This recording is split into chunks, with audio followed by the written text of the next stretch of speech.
Saya tuh merasa saudaraku di momen KKR 10 hari ini again and again. Mungkin saya bisa menceritakan sedikit. Saya berusaha untuk saya bisa tetap memberitakan firman yang karena saya tahu firman hari ini tuh sangat amazing sekali saudaraku. Jadi buat saya sayang sekali kalau saya tidak memberitakan apa yang jadi firman Tuhan untuk hari ini gitu. Yet at the same time saya bisa melihat ada kehausan yang begitu rupa. Saya tahu ada orang-orang di sini tuh yang saudara tuh butuh gitu. Sebagian mungkin saudara berkata no ini gitu. Tapi saya tahu ada orang-orang di sini bukan hanya saudara haus. Tapi memang saudara butuh. Saudara butuh refresh gitu. Jadi momen kenaikan Tuhan ya saudaraku. Hari ini kita kumpul di sini ini jadi satu momen kenaikan Tuhan. Satu momen pembuka saudara. Untuk ke KKR 10 hari berikutnya gitu. Yet saudara. Tahukah saudara apa arti momen Yesus terangkat naik ke surga?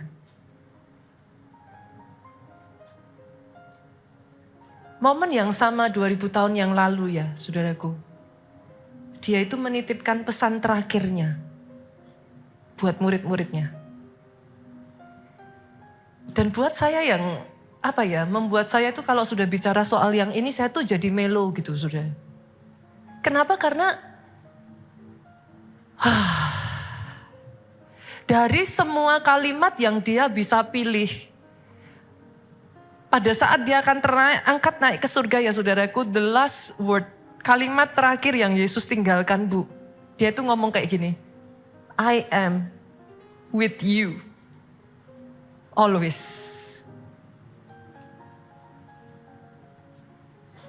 Aku akan terus dan senantiasa bersama dengan engkau.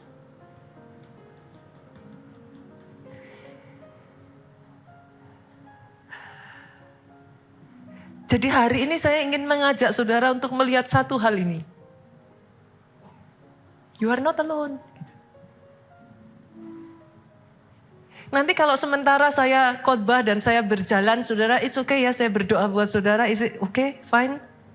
Saudara nggak malu toh?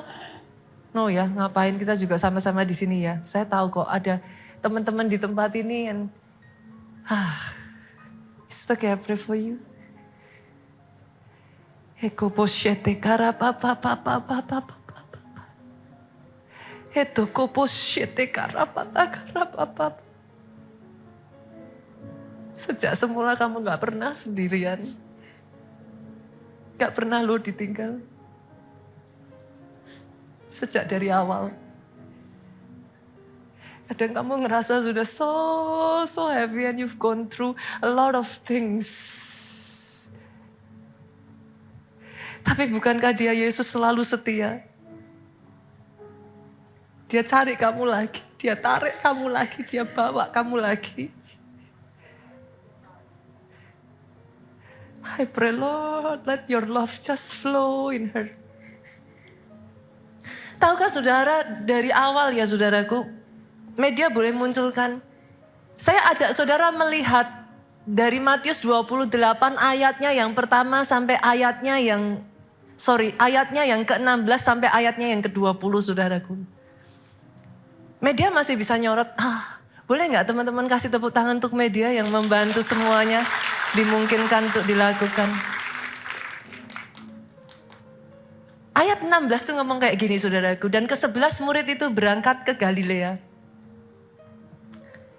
Saudara pernah berpikir gak di pasal yang ke-28 ini dia menyebutkan again and again Pak soal Galilea. Padahal Galilea itu bukan tempat yang populer loh. That's what you feel.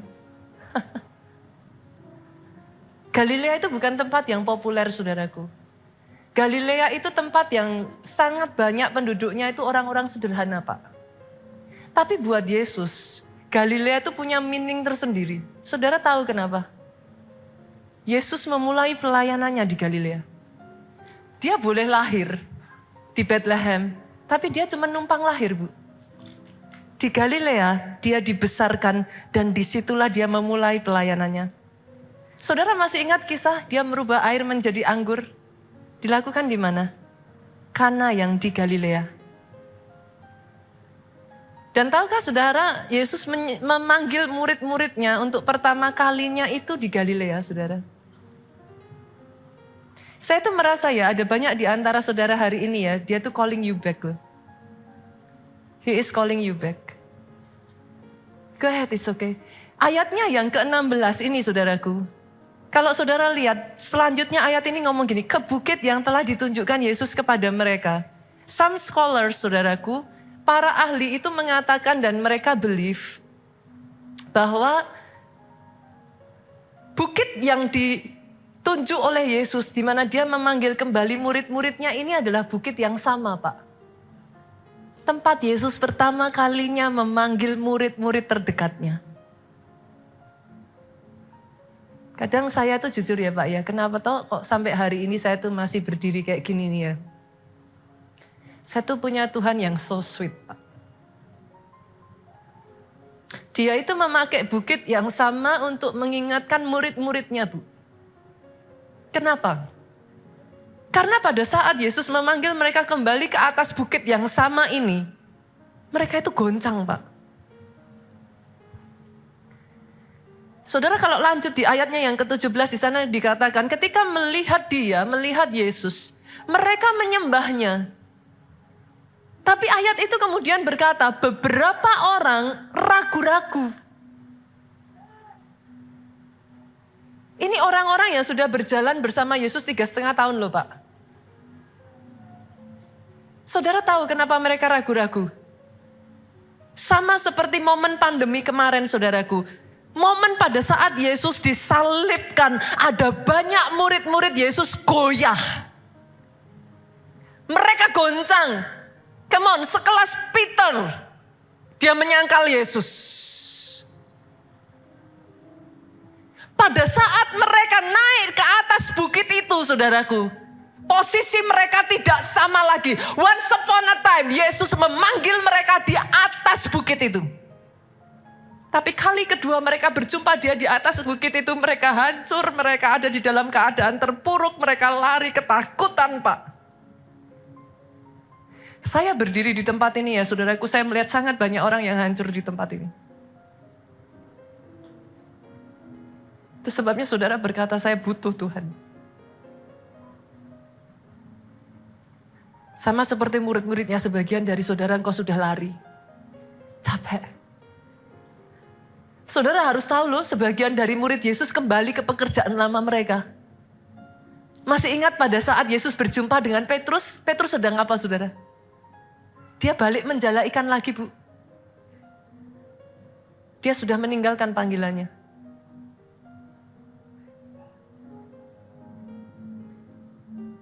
Yesus tahu saudaraku. Itu sebabnya di ayatnya yang ke-18 Yesus itu mendekati mereka. Di momen seperti itu Yesus mendekati mereka, Yesus tahu apa yang mereka rasakan dan dia berkata kepadaku telah diberikan kuasa di surga dan di bumi. Yesus itu kayak yakinin lagi ke murid-muridnya, come on. Masih ingat beberapa waktu yang lalu, minggu lalu tepatnya kita baru saja khotbah. Kita bicara di dalam dunia akan ada yang namanya trouble, akan ada yang namanya suffering, masalah, kesulitan, penderitaan, tribulation, kesukaran besar. Tapi firman Tuhan jelas ngomong, jangan takut, karena aku telah mengalahkan dunia. Yesus ngomong sekali lagi. Kenapa? Karena dia tahu. Apakah saudara kira dia tidak tahu? Saudara tremble. Dia tahu. Saudara gentar. Ada sebagian dari saudara ya, I think I'm not gonna go there ya, saudaraku. Maafkan saya ibu-ibu, high heel-nya segini loh saudaraku. Nanti ya saudaraku di momen KKR 10 hari ini ya saudara. Maaf ya saya gak sopan tadi angkat kaki saudaraku. That's fine ya. Di momen KKR 10 hari saudara, hari ini nih baru permulaan. Dan jarak antara ibadah kita terbatas. Saya gak bisa terlalu, my time is tight saudaraku. Tapi nanti di momen hari Jumat, Sabtu, besok Minggu dan seterusnya ya saudaraku. Ambil kesempatan ini. Saudara sangat membutuhkan kekuatan yang dari Tuhan. Saya gak tahu keadaan saudara sekarang, tapi certainly Yesus tahu. Dan dia ngomong saudaraku, jangan takut. Aku sudah mengalahkan dunia. Amazingnya lagi saudara, satu ayat setelah ayat 18 ini, ayat 19-nya, Yesus itu ngasih amanat agung Pak. Bisa kepikiran gak Pak? Ini murid-murid ini lagi fail loh. Mereka gagal. Ada di sini saudara yang ngerasa you are a failure? Saudara ngecewain Tuhan? Saudara kepengen jadinya baik, saudara kepengen ngelakuin yang benar, tapi kok salah terus gitu. Udah tahu harusnya gak boleh gitu, tapi ya masih jatuh lagi gitu. Di momen dimana murid-muridnya, Petrus menyangkal Yesus, Thomas mengatakan aku gak akan percaya kalau gak mencucukkan jariku. Yang lain sembunyi, yang lain lari saudara. Di momen itu ayat yang ke-19 diberikan karena itu pergilah jadikan semua bangsa muridku. Pak bolehkah saya mengatakan, He trusts you even in your worst moment. Dia tidak meninggalkan engkau. Bahkan di momen engkau paling bawah ya dia trust you. Yesus mempercayakan amanat agung loh. Ini bukan sembarangan loh saudaraku. Dia mempercayakan satu perintah yang ini bicara seluruh dunia loh saudaraku. Kepada siapa? Orang-orang gagal. Kenapa? Supaya hari ini saudara tahu. Tidak peduli seperti apa kondisimu hari ini. Kemarin engkau melalui pandemi, tidak peduli engkau masih bisa berdiri tegak atau hari ini lututmu goyah. Dia percayakan amanat agungnya kepada saudara. Boleh enggak saudaraku hari ini terima amanat agungnya itu. Karena yes ada orang-orang di tempat ini ya saudaraku. Di tempatmu Tuhan utus. Yes saya berdoa. God will position you in a special place. Pelayananmu akan berbeda. Engkau pergi ke orang-orang yang mungkin tidak seperti banyakan orang. Orang-orang yang for some people it's like considered difficult. Bahkan Tuhan akan pakai di lini kerja. Mungkin engkau hanya berkata, saya kenal saudaraku. Jadi saya tidak akan main profetik dan saya mengatakan, saya tahu dia dokter saudara. Is it? Ya kan? Bukan karena saya profetik loh ya saudaraku, he is a doctor. Tapi saya tahu dia dokter yang dipakai Tuhan. Kadang-kala kau berkata di dalam hatiku, I'm just like this. But no you are. You are not. Tuhan tempatkan engkau. Engkau bersinar di sana. Engkau bersinar di sana. Itu sebabnya yang pertama saudaraku, gak boleh kita ke orang lain dulu Bu. Yesus itu ngomong, pergilah jadikan semua bangsa murid. Bu, dari mana pola pikirnya kita bisa jadi murid kalau kita belum jadi murid? Bisa gak kita menjadikan murid kalau kita belum jadi murid? Gak bisa. Sorry loh, boleh gak saya permisi ya? Boleh gak saya minta? It's okay. Gak menggigit, tenang aja. Jarang ya khotbah kayak gini, tapi gak apa-apa tuh. Sekali-kali ya saudara. Jarang-jarang, saya biasanya di atas mimbar terus kan. Seneng loh ketemu sama jemaat kayak gini. Boleh gak saya minta Bapak Ibu di sini? Jangan jadi jemaat terus. Boleh gak? Jangan jadi beri jemaat terus. Gak cukup jadi jemaat, jadi murid. Ikut komsel. Kalau saudara kayak gini ya, saudara tuh gampang sembunyi. Saya gak kenal saudara satu-satu loh. Apalagi setelah pandemi. So many people come and I do not know you. Sebagian dari saudara sengaja tuh sembunyi paling ujung ke atas. Saya gak bisa ke sana bahkan mungkin. Jangan saudaraku. Kenapa? Yang dipercayakan kepada saudara, berapa banyak dari saudara setuju dengan saya? Amanat agung, perkataan terakhir, itu perkataan paling penting. Dan dia serahkan kepada saudara. Satu perintah, bawa orang di kiri kananmu jangan datang ke sini sendirian. Besok saudara hadir Sabtu, saudara hadir Minggu. Tidak boleh sendirian. Tidak boleh. Kamu datang ke tempat ini, banyak orang-orang yang sama seperti keadaan kalian berdua.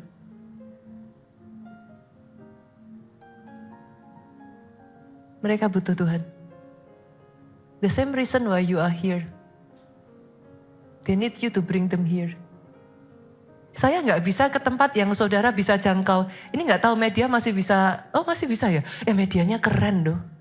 Kasih tepuk tangan dong. Kalian dari kamera yang mana ini? Oke. Amazing. Saya nggak bisa pergi ke tempat yang saudara bisa. Saya terbatas, saudaraku. Tapi saudara bisa pergi kemana saja di area saudara yang di situ mereka butuh engkau. Pak, mereka butuh Bapak Ibu. Bawa mereka. Yesus nggak cari kok saudara orang yang kondisinya baik-baik. Nggak apa-apa kok. Kalau kondisimu memang sedang tidak baik-baik saja nggak apa-apa kok. Dia justru cari yang seperti itu. Tapi jangan selamanya. Boleh ya? Jangan selamanya. For a certain period. Tapi ketika kau ada di rumah. Get His anointing. Experience Him. Gak boleh selamanya jadi jemaat biasa, teman-teman. Ayo bangkit jadi murid. Karena ketika di masa, di momen engkau merasa engkau gak bisa, tapi engkau melakukan misi. Misi karena berbicara dua, Bu.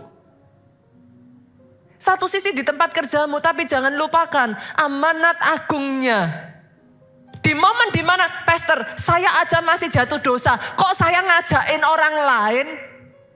Tapi dengar saudaraku, di momen dimana engkau struggle, tapi engkau terus berjalan bersama dengan dia, lawan terus, engkau tidak menyerah, engkau terus mendekat.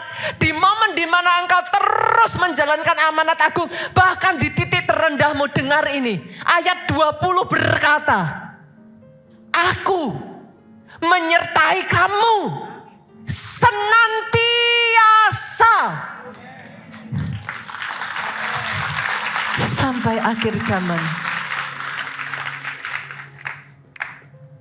Bukan di momen saat saudara hanya ada di gereja begini, enggak loh Pak.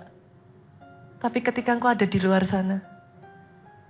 Ketika kau merasa enggak mampu, engkau enggak sanggup, tapi kau jalan. Dia berkata, I am with you.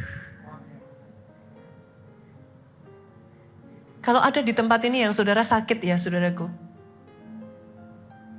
Dan saudara berkata, Pastor, kondisi saya tidak memungkinkan untuk itu. Dengar ini saudaraku. Di momen seperti itu, engkau justru mencari orang yang sakit dan mendoakan yang sakit. Dia berkata, I am with you.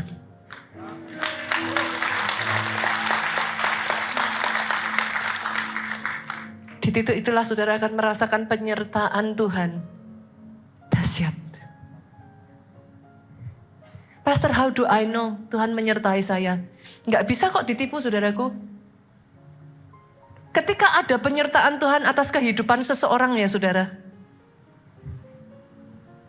Apa yang saudara lakukan dibuat Tuhan berhasil. Oh yes, lihat dalam kehidupan Yusuf, coba boleh dibuka Kejadian pasalnya yang ke-30, berapa? 8? Is it? Boleh dibuka multimedia. Secara manusia ya saudaraku, jangan pernah lupa siapa Yusuf. Dia anak kesayangan papanya. Dia anak manja Pak.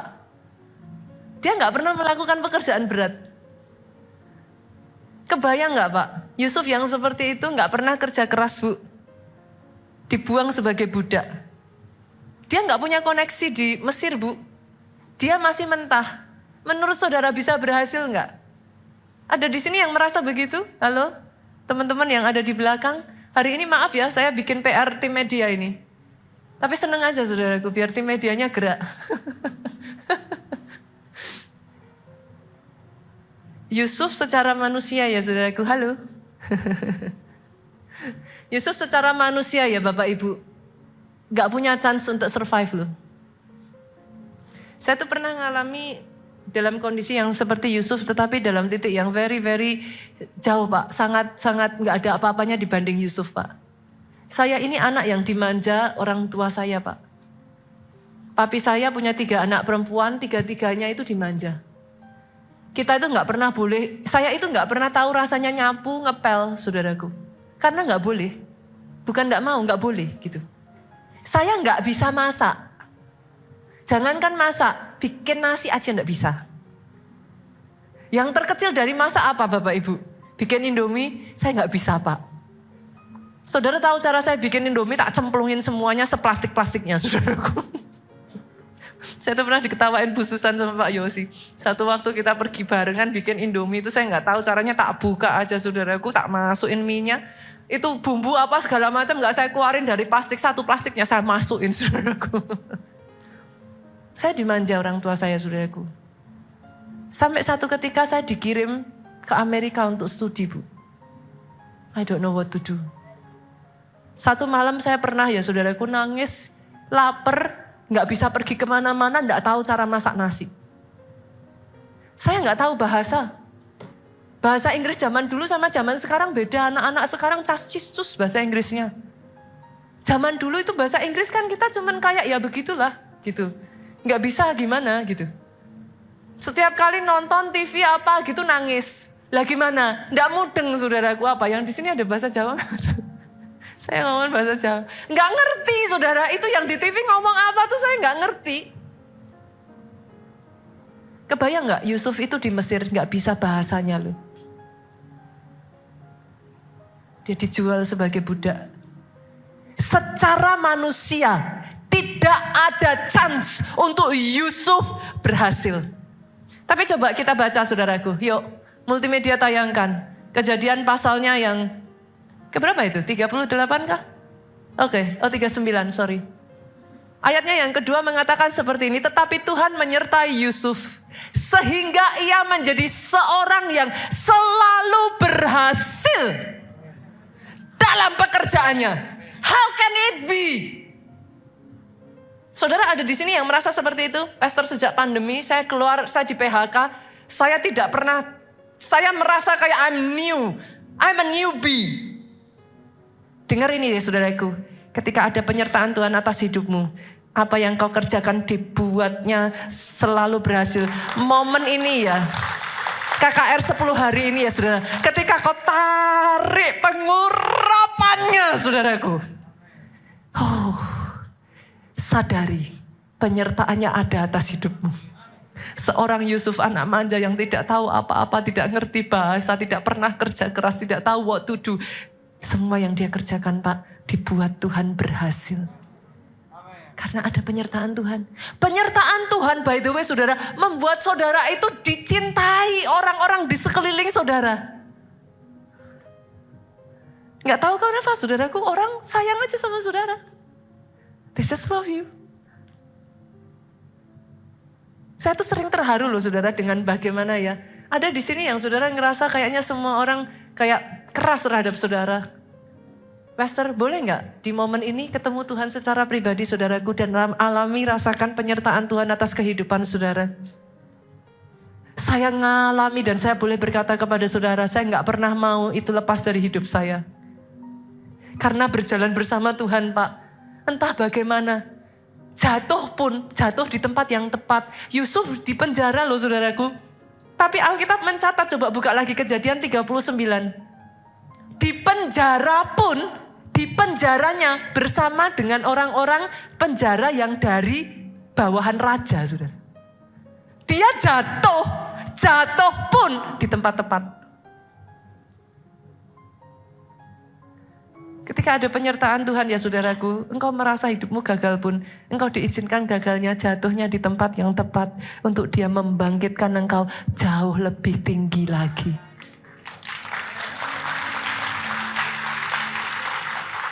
Lihat saudara yang ke-39, tetapi Tuhan menyertai Yusuf, melimpahkan kasih setia kepadanya, membuat Yusuf kesayangan bagi kepala penjara.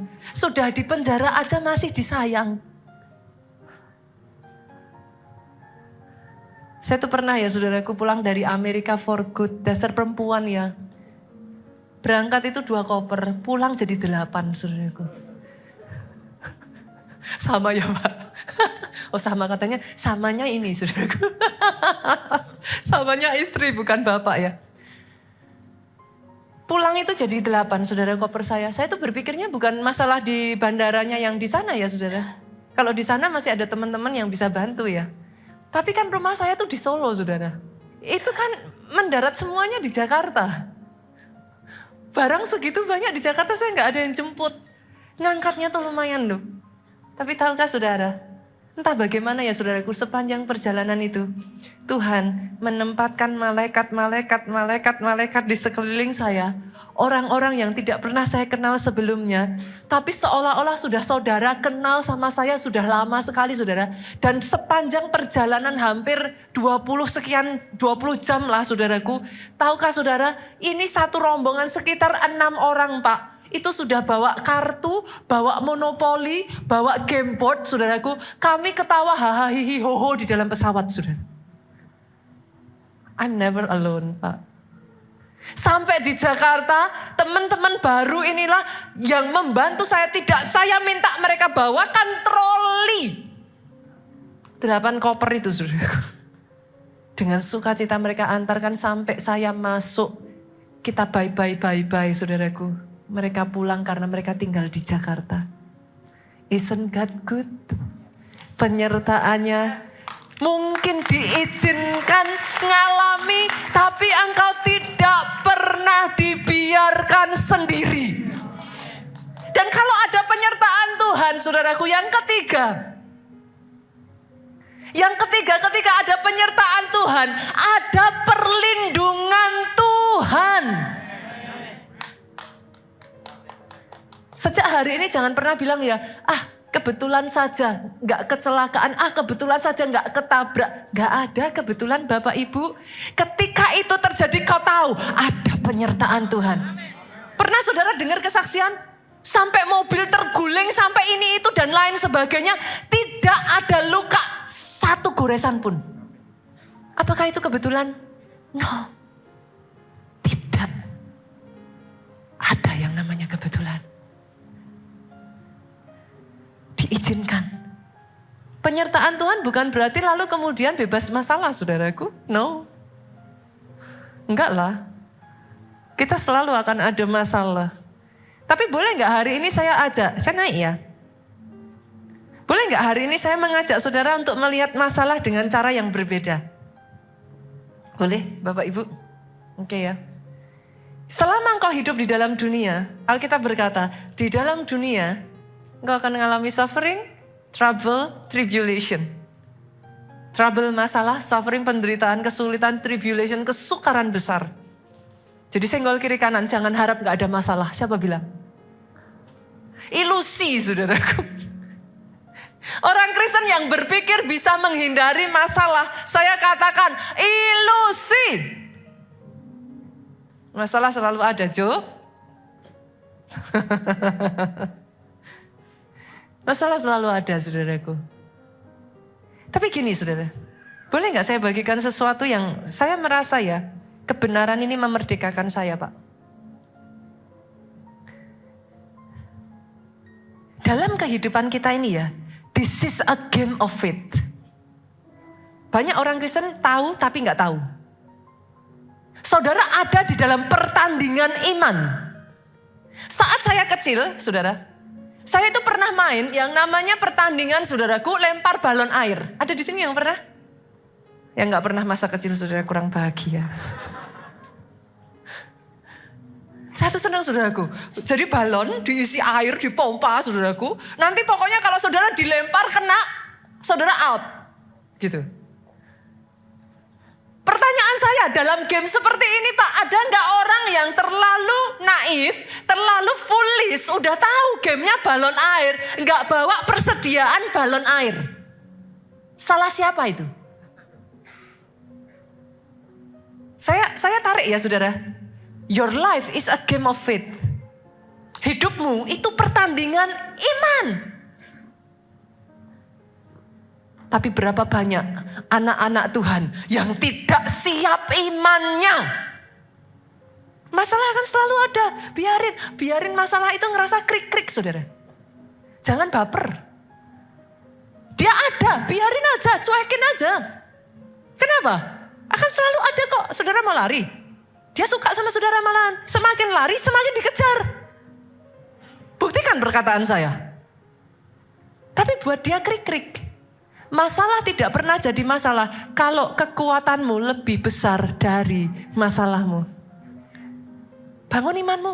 Itu kata kuncinya. This is a game of faith. Pastor, gimana cara saya bangun iman? Ibadah. Ibadah itu bukan cuma harus seminggu sekali. Enggak, sudah. Kita yang butuh. Kenapa? Pada saat kita mendengar firman, iman kita bangkit. Iman kita kembali menyala. Doa. Doa bukan, halo, yang single di sini, bukan kalau lagi pacaran, pacarnya telepon pagi hari kita doa yuk. Oh ayo.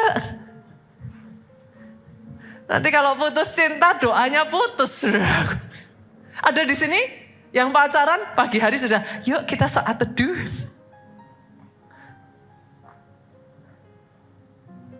Puasa. Termasuk KKR 10 hari ini. Tahukah saudara, saya ditangkap di momen KKR 10 hari. Saya orang paling aneh yang datang ke KKR 10 hari, selama 10 hari gak berhenti-berhenti Pak, manifestasi.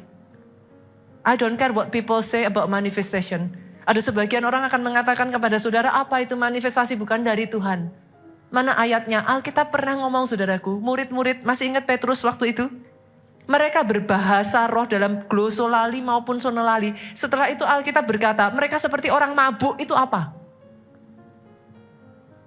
Ada ayatnya. Mereka di zaman gereja mula-mula mengalami itu. Tapi setelah itu Pak, 10 hari saya dilawat Tuhan habis-habisan. Saya gulung-gulung, saya ketawa kayak orang gila, saya nangis-nangis. Terserah mau kata orang apa. Tapi ketika engkau dilawat, tiba-tiba luka itu disembuhkan. Tiba-tiba, apa yang bahkan saya tadinya gak sadari saudaraku. Trauma masa kecil saya, ketakutan di masa lalu saya, keminderan saya, semua itu disingkirkan. Seperti Raja Wali, engkau bisa terbang lagi. Boleh gak saya berdoa saudaraku hari ini? Ibadah jangan jadi hanya sekedar ibadah yuk. Boring loh. 2 jam loh saudara duduk seperti ini. Saudara ngantuk-ngantuk buka WhatsApp. Buat apa saudaraku? Ketika kau beribadah, dapatkan manfaat terbaik. Bangun imanmu. Because you still have the game of faith in front of you. Di depanmu ada perjalanan pertandingan yang masih panjang. Engkau butuh kekuatan iman, engkau butuh kekuatan dari pengurapan. Untuk engkau bisa menyelesaikan pertandingan sampai akhir. Finish well, finish strong. Senggol kiri kanan, jangan naif ya Pak. Ayo, tabung iman. Beli iman di Indomaret saudaraku. Tabung urapan. Selama KKR 10 hari, kalau saudara gak ada yang lain ya saudaraku. Saya tahu di Jakarta mana ada orang gak sibuk Bapak Ibu. Sepakat ya? Kita semua sibuk. Tapi usahakan datang di tempat ini. Haus dan lapar. Jangan lihat siapa pembicara di atas mimbar. Gak peduli. Mau siapa yang pembicara. Pembicara siapapun Tuhan bisa pakai kalau engkaunya haus dan lapar. Bahkan pembicaranya gak punya apa-apa pun. Karena kau haus dan lapar. Tarik dan sedot saudaraku. Kenapa? You will need it. In the time of trouble.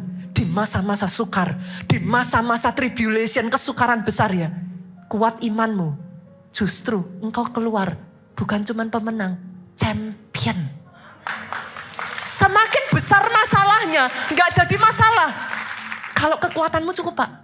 Lah keluarnya lebih menangnya lebih besar Pak. Kita hanya takut masalah kalau kekuatan kita kecil. Tapi kalau kekuatannya besar, masalah besar, rewardnya besar.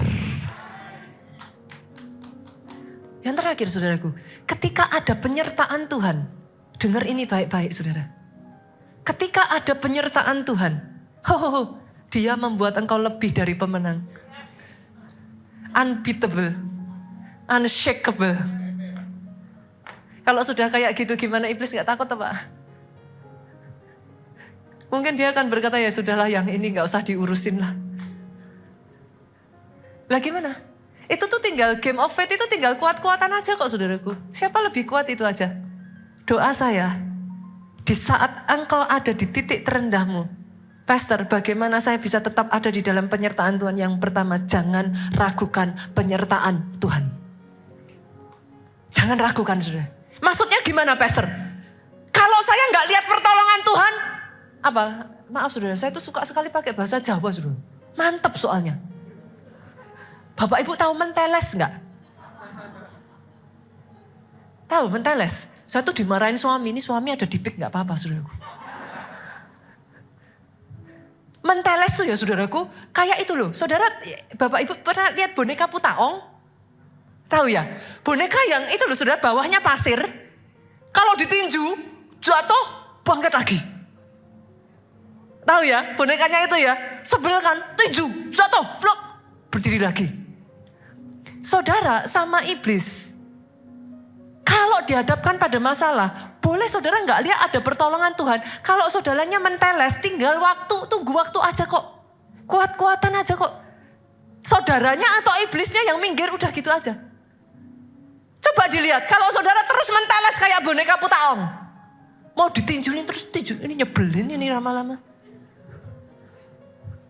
Boleh nggak tahun 2023 kita hasilkan, lahirkan orang Kristen yang seperti itu? Orang Kristen yang gak gampang diombang-ambingkan. Saudara dengar pengajaran-pengajaran di luar ya. Itu sebabnya kenapa saya katakan, baca Alkitabmu. Mau siapa yang bicara? Mau pendetakah? Mau siapakah? Saya rasa saya gak perlu jawab saudaraku. Ketika saudara masuk di dalam sebuah gereja, pelajari apa yang dipercayai di gereja itu. Jangan hanya sekedar masuk karena euforia. Lagi seru. Keluarga Allah lagi ada KKR 10 hari. No. Pelajari apa yang dipercaya gereja itu. Tertanam di sana. Berjalan bersama-sama. Karena kalau enggak ya saudaraku, dalam kekristenan sendiri pengajarannya itu bisa beda-beda. Saudara bingung nanti. Akhirnya kalau enggak hati-hati, saudara berkata pendeta ini bilang ini, pendeta itu bilang itu, yang ono bilang ono. Mana yang dipercaya? Enggak usah percaya semuanya. Kan gitu kalau enggak hati-hati. Sekarang kan yang terjadi seperti itu.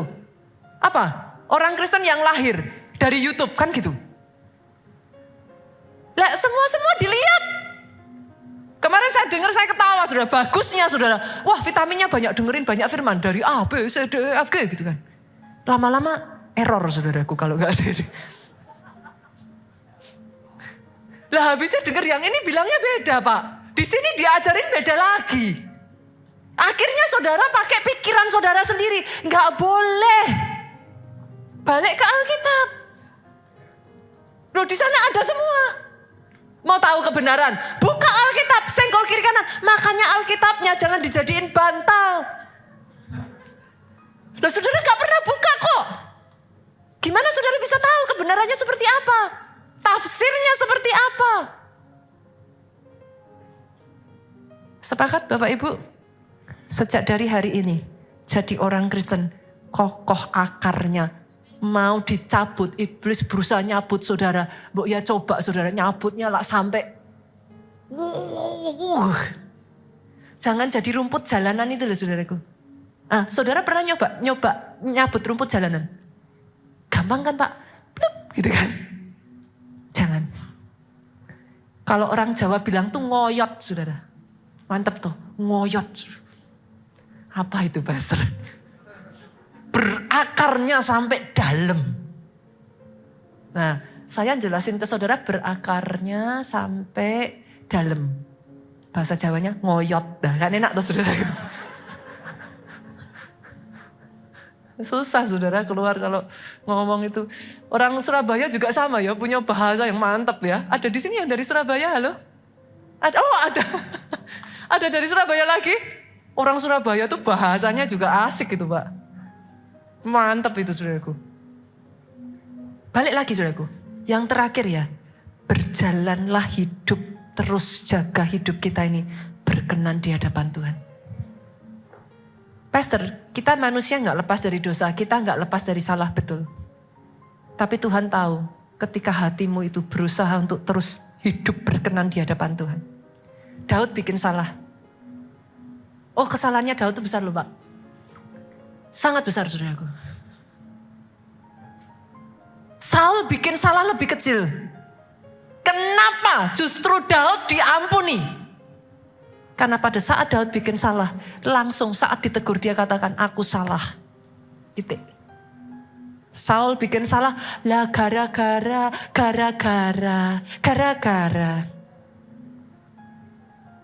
Hatinya Daud itu tetap, Tuhan, I'm so sorry if I've done wrong before you.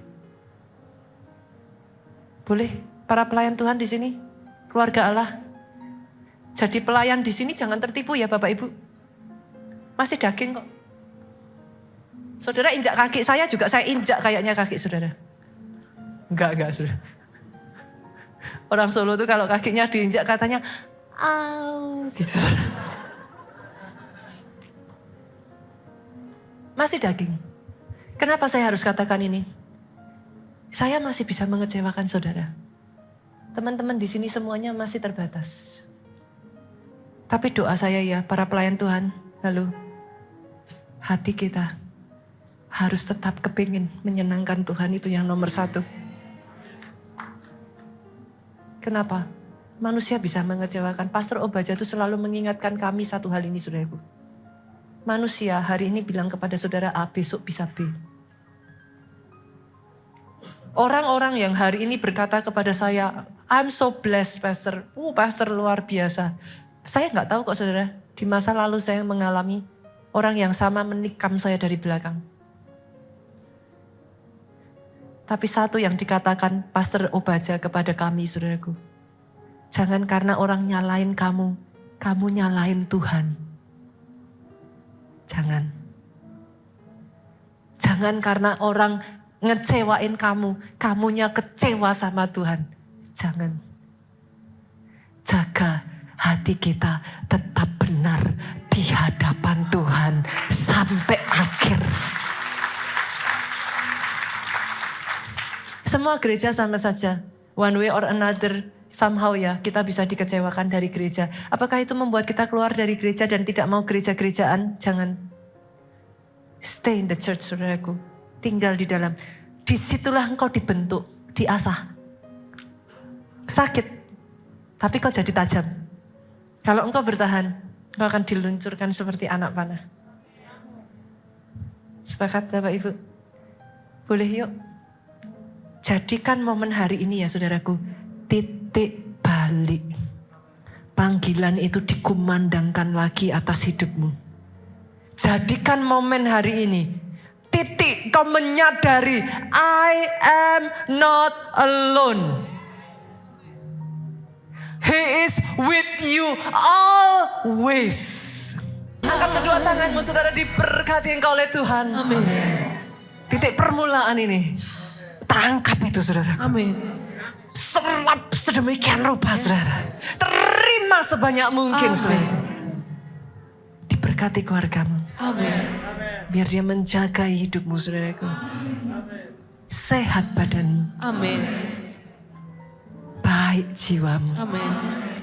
Kuat rohmu. Amin. Panjang umurmu. Amin. Menceritakan semua kebaikan, keajaiban, mujizat, penyertaan Tuhan atas hidupmu. Amin. Pulang dengan membawa sukacita saudaraku. Damai sejahtera Allah Bapa, cinta kasih Yesus Kristus, persekutuan di dalam rohnya yang kudus yaitu Roh Kudus. Sekarang sampai selama-lamanya. Engkau yang urapi, engkau yang diberkati. Katakan dengan suaramu yang paling keras. Amin. Amin.